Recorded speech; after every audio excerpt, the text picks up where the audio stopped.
Hey there, everyone. Dr. E here with another COVID update.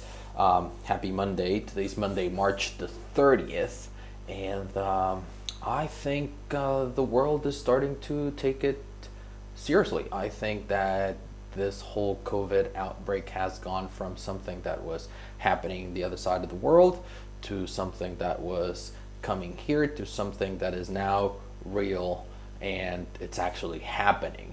Now, this is not to get scared. This is not to get worried about. In all honesty, like we've been seeing, it's the vast majority of people who do get it, they recover. It's a tough couple of days, even weeks, and you have to be very careful about self-isolating and not passing it to your family members and things like that. But most people will be fine afterwards. It is from this week and next week that we're going to start seeing the result of the efforts that we began collectively making about 7 to 10 days ago. Remember that the incubation period's up to 2 weeks, so this is really the time for us to start seeing some of the changes, hopefully some flattening of that curve. It is expected over the next couple of days for the numbers to continue rising. I was looking at some charts, some graphs earlier today and over the weekend. It seems that according to the projections, we're looking at around April 13, 14, 15 for the apex for the peak of cases and deaths in the United States. So really we're just starting to see this upward curve over here in Spain. We are hoping that we're nearing that peak. We still, every day we still see slightly more cases. In Italy, the apex has been crossed, so we're starting to see a decrease in that. So we're optimistic that we're almost over here in Europe. Or past the apex. There's still a lot of work to do. We still have to stay indoors. We still have to avoid the spread. So right now the state of emergency here in Spain is declared until April 11th. So we've literally still got another 2 weeks to go.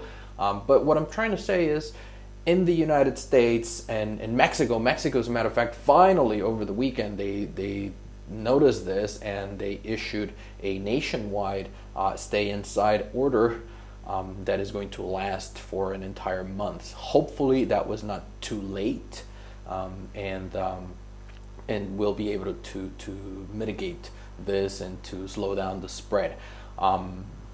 We'll see. Only time will tell, and that's the problem with viruses like this. That's a problem with the kind of transmissions that we're seeing, and hopefully we'll get past it and won't crash the systems. Now, what's worrying a lot of healthcare providers all over the world is, number one, that we've shared that here before, is that we might run out of hospital beds, we might run out of ICU units, and we might run out of ventilators. And again, it's not that a majority of people require them. It's actually a minority of the people who will require these ventilators. But the people infected will require these ventilators. But what we need to recognize or to understand is that if we all are getting it at around roughly the same time, then that's when the risks increase, right? Because even a small percentage, if we all get it, it's a lot of beds. So keep that in mind. Remember to stay isolated. Remember to stay indoors, stay home, don't go out except for essential necessities. Now, speaking of which, and that's what I wanted to talk about today.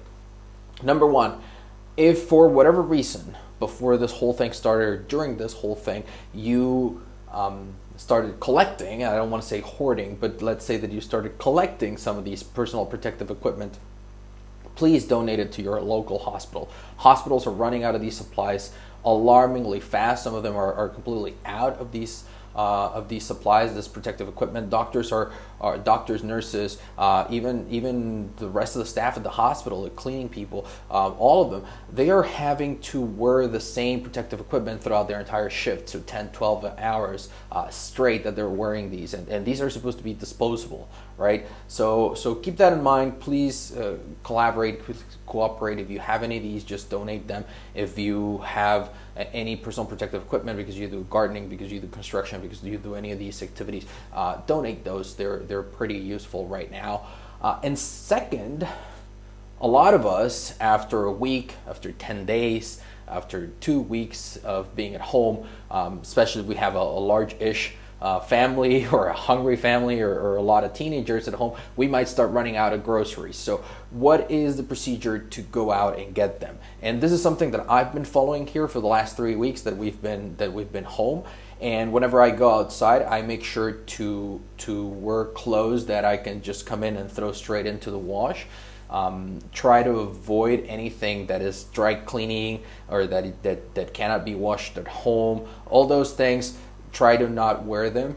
I put these clothes on. It's usually cotton, right? And you go outside, you do what you need to do, wear gloves.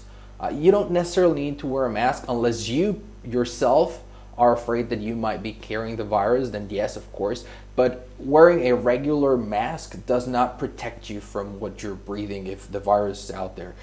Just try to keep at all times at least 3 feet from other people. I'd say aim for 6. That would be ideal.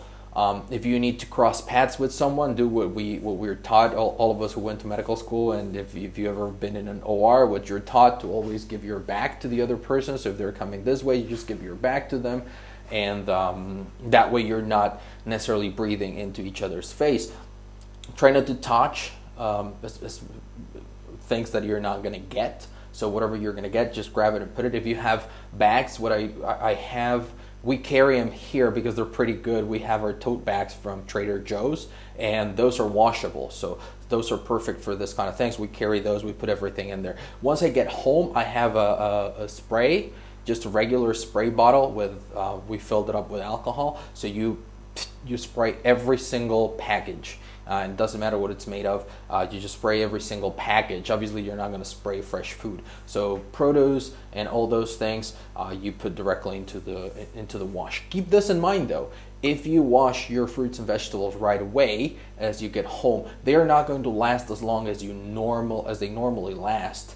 If you're not used to washing them as soon as you come back home, and you only wash them when you need them. But I strongly recommend you do that in this time, because you don't want to leave those in the refrigerator and then when you pull it out you might forget and you're not as careful as you should be. So just spray everything and throw your clothes straight into the wash and jump in the shower. Be very, very mindful as you're outside to not touch your face.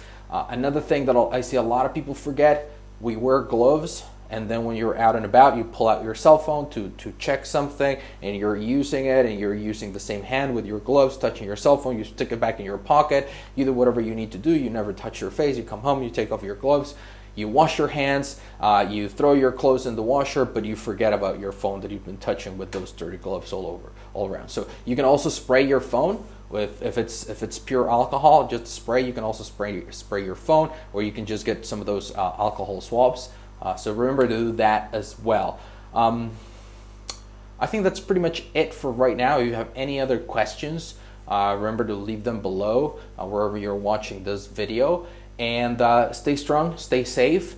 We're going to get through this, but it does require all of our cooperation. And again, another friendly reminder, if you have any relatives, friends, or you're close with your doctor, with your nurses, with anyone you know who's working the front lines, just send them a message these days. Just say, listen, thank you. I know you're going through a lot. If there's anything I can help you with, next time I go outside, maybe I can pick up some groceries and just drop them off at home, or maybe I can do something for you, or maybe I can look after your kids. Anything of that nature will really, really help them out. Remember that they're also people, and they're sacrificing literally their health and the health of their families to be out in the front lines. So just a little message saying thanks, it does go a long way. So having said that, I hope you're all having a great week. I hope you're all getting used to the new normal. This is what it's going to be like for the next couple of weeks. And like I said, we're going to get through this. I'll see you tomorrow.